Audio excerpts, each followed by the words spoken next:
Greetings. This is Dennis Regling, and this is Go Deeper Bible Studies, or GoDeeperBibleStudy.com. And today we're going to talk a little bit about the 70th week of Daniel. Dispensationalism stands or falls 100% on their understanding of the 70th week of Daniel. Okay, so I'm going to give a quick read, all right, of Daniel chapter 9, where this comes into play. And starting in verse 20, Daniel writes, "And while I was speaking and praying and confessing my sin and the sin of my people Israel, and presenting my supplication before the Lord my God for the holy mountain of my God, yea, while I was speaking in prayer, even the man Gabriel, whom I had seen in the vision at the beginning, being caused to fly swiftly, touched me about the time of the evening oblation.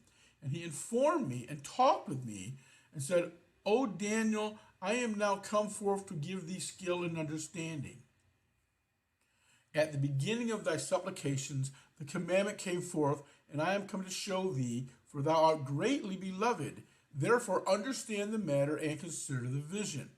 Now, this is where it gets important. I mean, it's all important. But Daniel 9, 24 through 27, starting in verse 24, 70 weeks are determined upon thy people and upon the holy city to finish the transgression, and to make an end of sins, and to make reconciliation for iniquity, and to bring in everlasting righteousness, and to seal up the vision and prophecy, and to anoint the most holy. Know therefore and understand that from the going forth of the commandment to restore and to rebuild Jerusalem unto the time of Messiah the Prince shall be 7 weeks, and 62 weeks. The street shall be built again, and the wall, even in troublous times. After 62 weeks shall Messiah be cut off, but not for himself. And the people of the prince shall come and destroy the city and the sanctuary, and the end thereof shall be with a flood, and even unto the end of the war desolations are determined. And he shall confirm the covenant with many for 1 week, and in the midst of the week he shall cause the sacrifice and the oblation to cease, and for the overspreading of abominations he shall make it desolate, even until the consummation, and that determined shall be poured upon the desolate." Now, the dispensationalists want to say that 70th week, verse 27, is 2, 3,000, maybe 100,000 years after the 62nd week. Now, Gabriel told Daniel that 70 weeks, really, the literal Hebrew is 70 sevens, 70 times 7 years, 490 years. There is virtually 100% agreement among all scholars that means 490 years. That is not to be disputed. So 490 years are determined upon Israel. How 490 years from the time that Jerusalem, the decree to rebuild Jerusalem, is given out. Okay. And 70 weeks is 7. And it says Messiah will come. Okay. And it says after 62 weeks shall Messiah be cut off, but not for himself. So after the 62 weeks, which followed the first 7 weeks, after 69 weeks, the Messiah, Jesus, will be cut off, or he will be killed during the 70th week, but not for himself. And then the people of the prince shall come and destroy the city and the sanctuary, and desolations are determined. Now, dispensationalists like to say that 70th week is like I say, in the future, still in the future, and that it's not the Messiah, Christ, that destroys the city. It's not, or basically his people, which would have been the Roman Empire that destroyed Jerusalem in 70 AD. Okay, but that the Antichrist, some Antichrist, is going to come. And it says, in verse 27, and he shall confirm the covenant with many for 1 week. This Antichrist is going to make some covenant with the Jews. It'll be a 1 week covenant, and in the midst thereof, he will cause the sacrifice and oblation to cease. Now, so in the 70th week, according to dispensationalists, this Antichrist, and notice you'll notice Antichrist is never mentioned in the book of Revelation. You'll notice that the only time Antichrist is mentioned in 1st and 2nd John, it's not referring to some person sitting on a throne in Jerusalem. It's talking about anyone who comes out and denies that Jesus was God incarnate, that he was the Messiah, and that was happening during the time of John. But they say this is an Antichrist. He's going to come and he's going to set up, he's going to, in Jerusalem, make a covenant with the Jews. Well, it doesn't say he's going to make, it says he's going to confirm the covenant, which means there has to be a covenant. But nowhere in the Bible does it ever talk about an Antichrist or any other person than God making covenants with the Jews. And then it says in the midst of that 70th week, so halfway in, he'll cause the sacrifice and oblation to cease. Remember, he's going to stop sacrifices in the temple. Now, there's a problem with the dispensational view that this Antichrist will put an end to temple sacrifices. There's two problems. First problem is there's no temple. Now, true, when Daniel was written, the first temple had been destroyed. But Gabriel said, when they go back and rebuild the city, they're going to rebuild the temple. That second temple did exist at the time of Christ. That was destroyed in 70 AD. But today, there is no temple. So now the dispensationalists have to say, well, there's going to be a third temple built. But nowhere in Scripture does it say there will be a third temple. Jesus never mentioned a third temple. Paul never mentioned a third temple. It's not there. So, to make dispensationalists work, we have to have a covenant between an Antichrist and the Jews that the Bible never says will be made. Because if it's not made, then how can he break it in 27? 27 assumes it's there. You must have a third temple, which the Bible never says will be built. So again, their interpretation of Daniel 9:27 assumes a third temple. They're making assumptions to try and make their thing work. They have to assume an Antichrist person sitting in ruling over Jerusalem. And then it says that they believe in verse 27, this Antichrist person will make Jerusalem desolate. So the abomination of desolations is something in the future with this Antichrist person. Now, even if there was a third temple built, it would not honor God. Any sacrifice in the temple would dishonor what Jesus Christ did on the throne. Now, the abomination of desolation, Jesus makes it very clear. In Matthew 23:38, he says, behold, your house is left unto you desolate. And then Mark 13:14, he tells the disciples, when ye see the abomination of desolation spoken of by Daniel the prophet, 9:27, standing where it ought not, then let them that be in Judea flee to the mountains.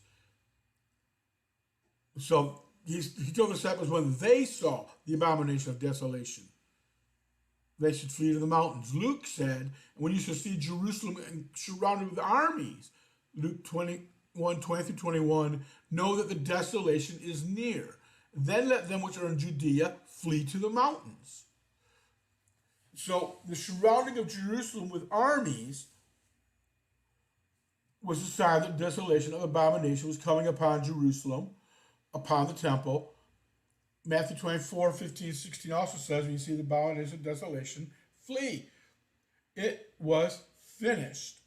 Okay, the abomination of desolation, according to Jesus, is definitely the destruction during the time of the destruction of the temple in 70 A.D.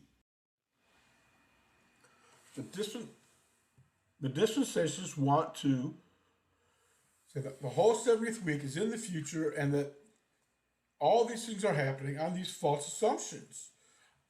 But when we look at it, who confirmed the covenant for 1 week? Jesus, in his ministry, he said, I come to fulfill the law. Okay, Jesus fulfilled the law. What was the law? The law was a covenant between God and the Israelites, given through Moses. He confirmed the covenant. He kept the covenant. Okay, he fulfilled it, confirmed it, fulfilled it. In Christ, the whole law was fulfilled. Something Israel could not do in the flesh, Christ did in his flesh. In the middle of the week, it says he causes the sacrifice and the oblation to cease. Well, Jesus' ministry was 3.5 years, half of the 70th week, and then he was crucified. Okay, in Daniel 9:26, it says after the 69 weeks, the seven weeks, and 62 weeks, shall Messiah be cut off or killed, but not for himself. Christ was crucified. He was crucified not for his sins. Pilate said he's innocent. I mean, I see no guilt in him. He had never sinned. He died for the people. He was cut off, but not for himself. And when Christ was crucified, he was the final sacrifice. That put the end to temple sacrifices as far as them having any meaning. The temple sacrifices had no meaning after the death, burial, and resurrection of Jesus Christ. He put an end to Old Testament sacrifices. He confirmed the covenant. He ended the old covenant. He brought in the new covenant. So those Old Testament sacrifices no longer had meaning.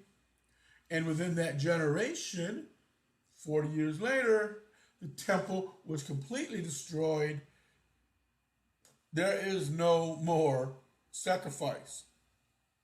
And it says, for the overspreading of abominations, he shall make it desolate. Make what desolate? Well, we got to back up. The people of the prince that shall come shall destroy the city and the sanctuary. Okay.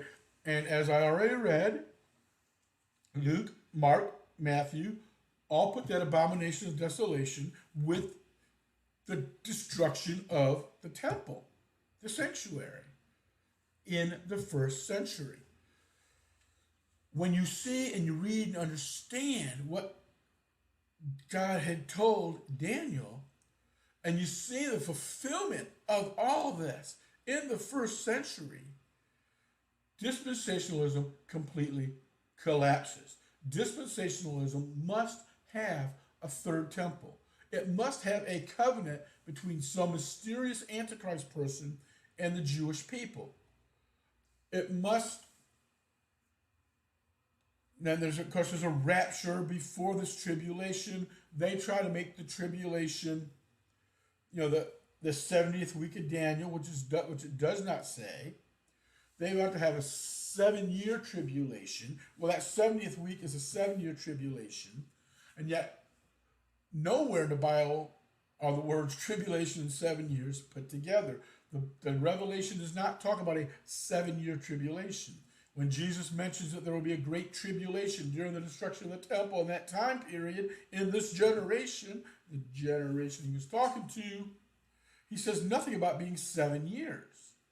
We do see it lasting 3.5 years, starting with the War of the Jews and Vespasian coming in and burning and destroying Jewish cities, the cities in Judea, on his way to Jerusalem. And then Titus finishing up in Jerusalem as Vespasian went back to Rome. And, 3.5 years, which is 42 months, which is 1,240 days by Jewish calendars, is mentioned throughout Revelation. And we can see these connections. Dispensationalism lives or dies on their interpretation of the 70th week of Daniel. And there's absolutely no reason to read Daniel chapter 9 and say, oh, there must be a 2, 3, 4,000, 10,000 year gap between the 69th and 70th week. There's no reason to look at that and say, oh, well, they're going to go back to Jerusalem and rebuild. That's when the 70 weeks starts, 490 years. But they had to put in a third temple, which is certainly not mentioned in Daniel, certainly not mentioned in the New Testament, certainly not mentioned in the Bible. They have to have a covenant between some Antichrist person, some satanic leader,